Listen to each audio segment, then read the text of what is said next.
Hello बच्चों, आज हम गणित में एक नई चीज सीखेंगे जिसका नाम है त्रिभुज। त्रिभुज क्या होता है आज हम देखेंगे।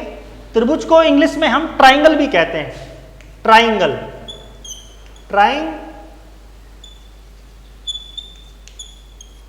ट्राइंगल भी कहते हैं त्रिभुज को। त्रिभुज को हम ट्राइंगल भी कहते हैं। तो त्रिभुज होता क्या है? तीन भुजाओं से बंद आकृति, कोई भी आकृति हो जिसमें तीन भुजाएं हैं और तीनों भुजाएं आपस में बंद हो, उसको हम त्रिभुज कहते हैं। देखिए जरा ब्लैक बोर्ड पे, जैसे ये एक त्रिभुज है, इस त्रिभुज का नाम देते हैं हम ए बी सी। इसमें आप देखें, इसमें इस आकृति में भुजाएं कितनी है? तीन।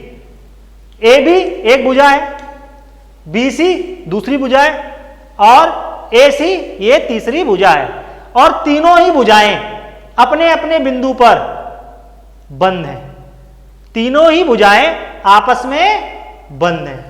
तो ऐसी तीन भुजाओं की बंद आकृति को हम त्रिभुज कहते हैं। यानी तीन भुजाओं से बंद आकृति को हम त्रिभुज कहते हैं।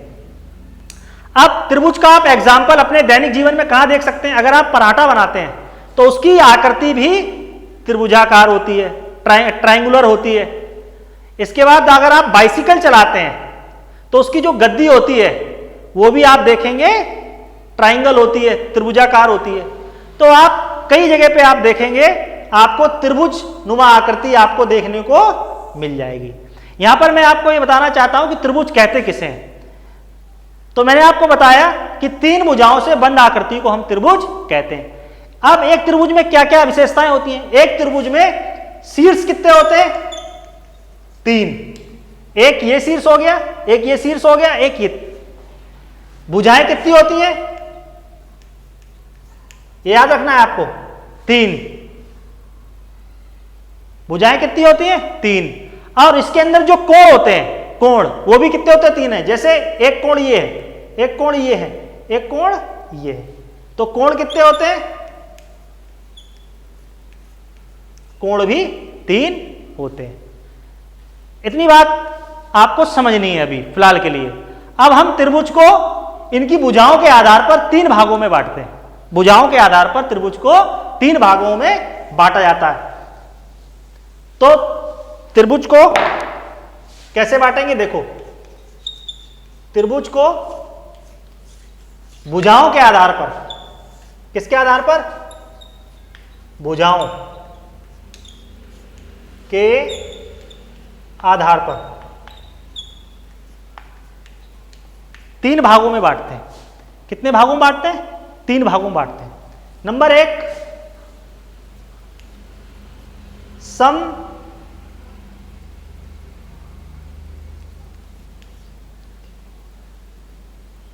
समद्विबाहु त्रिभुज। नंबर एक है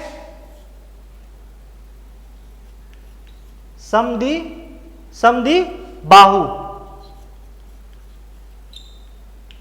त्रिभुज। दूसरा होता है समबाहु।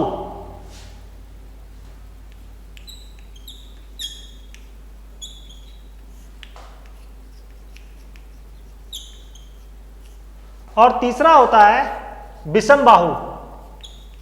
विषम बाहु त्रिभुज। और तीनों में अंतर क्या होता है यहां पे समझते हैं।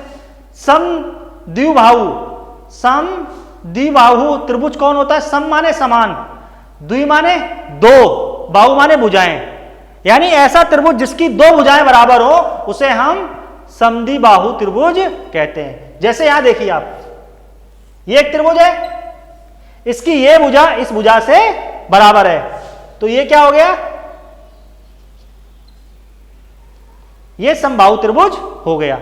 ठीक है। समबाहु त्रिभुज, ये समद्विबाहु त्रिभुज है, ये समबाहु त्रिभुज। समबाहु त्रिभुज किसे कहते हैं? सम माने समान, बाहु माने भुजाएं, जिसकी सभी भुजाएं बराबर हो उसको हम समबाहु त्रिभुज कहते हैं। यानी उसकी तीनों भुजाएं बराबर होंगी। इस तरह से आप देखेंगे ए बी सी, ये आपस में बराबर होती है, यानी इसकी तीनों भुजाएं बराबर होंगी। अगर ये 1 सेंटीमीटर का होगा तो ये भी 1 सेंटीमीटर की होगी, तो ये भी 1 सेंटीमीटर की भुजा होगी। इसमें क्या है, अगर ये 1 सेंटीमीटर की है तो ये भी 1 सेंटीमीटर होगी, ये कोई दूसरे सेंटीमीटर की होगी, इसकी कोई भी माप हो सकती है। मतलब इसमें सिर्फ 2 ही भुजाएं बराबर होती है। समद्विबाहु में 2 ही भुजाएं बराबर होती है, जबकि समबाहु में सारी भुजाएं बराबर होती हैं। अब देखते हैं विषमबाहु त्रिभुज किसे कहते हैं। विषमबाहु का मतलब है जिसमें तीनों भुजाएं अलग अलग हो, जिसकी तीनों भुजाएं अलग अलग हो उसको हम विषमबाहु त्रिभुज कहते हैं। जैसे देखिए इधर ये त्रिभुज है ए बी सी, आप ये देखेंगे त्रिभुज ए बी सी में ए भी ना ए सी के बराबर है ना बी सी के बराबर है, ये तीनों भुजाएं एक दूसरे के बराबर नहीं है, यानी भुजा ए बी बराबर नहीं है भुजा बीसी के, बीसी बराबर नहीं है भुजा सी ए के।